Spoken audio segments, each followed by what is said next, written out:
So last year, before the pandemic really hit in the big way, we went on spring break, and the plan was when we came back from spring break, we would have about a week and a half before we would perform it.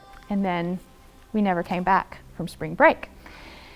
So the theater director, who is the director of the show, I was the music director of the show, she and I went back and forth, how can we do the show? I don't know how we can do the show.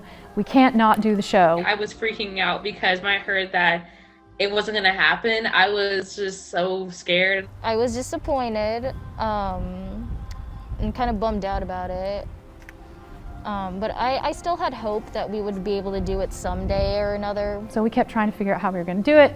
We talked about doing it outside. We talked about doing it, I don't know, with limited audience and that kind of stuff. And we knew we were going to have to be masked. We knew we would have to follow COVID protocols. We'd do a brush up for 2 or 3 weeks, and then we would perform it at Cedar Ridge High School, but we would record it. No audience. It did keep that hope and something good to look forward to through the pandemic that we're going in. The only snag was that I really wanted something for the current 6th graders, because they were going to miss a whole performance opportunity. And so we took a risk and said, let's add some brand new people to sort of the chorus. And then my choir teacher mentioned this to us. We were doing the play again because they did get to finish it last year. I was a hyena. The mask. We were told, hands down, you cannot do this without a mask on. There's no ifs, ands, and buts. That's a requirement, not happening. And so I spent a good deal of time being concerned about how are we going to get this, how are we going to fix that? We tried shields, we tried bandanas, everything just looked horrible. And then we realized that you could paint a mask to look like a lion's face. And that just was a game changer. That suddenly it went from a hard obstacle to, this is cool. This is something that looks really great and interesting. The biggest reason that I could not let this go was because I have a student named Jasmine Tully, and she's an amazing student. I've had her all 3 years, and she's a terrific human being, and I know her family. And her father died about the 3rd week of March, early April, and he died of COVID. And that was when it got very real. We went to Hawaii for spring break. And so while we were in Hawaii is when everything shut down. After we got back, 2 or 3 weeks after we got back, that we actually ended up with COVID. So I got it, Jasmine got it, her dad got it, and my mother-in-law got it. Unfortunately, my husband did pass away from it.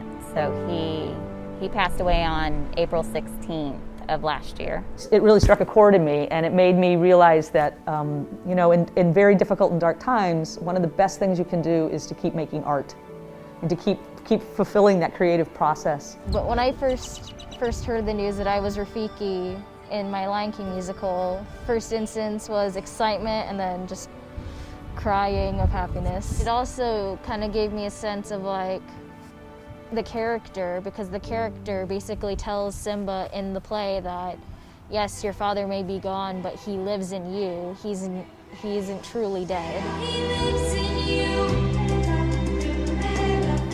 And I kind of resonate with that. Like, my dad may be gone physically, but he's with me.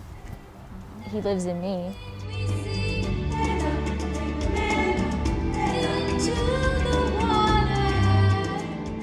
Like that first opening when you see her and you hear her song, and it just filled me with so much joy and so much love.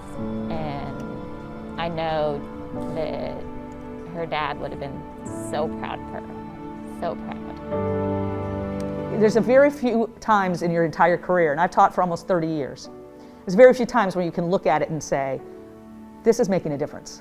This matters. And I look at that moment, which that young woman is singing really about her experience in losing her father, knowing that her father is still inside her, and that he always was there, and that he would sort of see and feel her performance. That, my friend, is making a difference in your career. I think You know, maybe you could call it a coincidence, maybe you could call it fate, but I think it actually helped her a lot in her grieving process to know that, you know, life goes on. Like, we carry the ones that we lose with us and we don't forget them, but life does go on and you make the best out of it.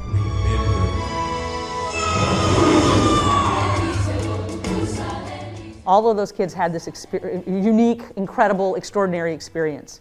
Some of them needed it more than others, and I'm very, very proud of the fact that I was able to give them this experience. It was just like a hit in the heart, because I was like, what do you mean we're done? After like 10 months of postponement, we're just done already.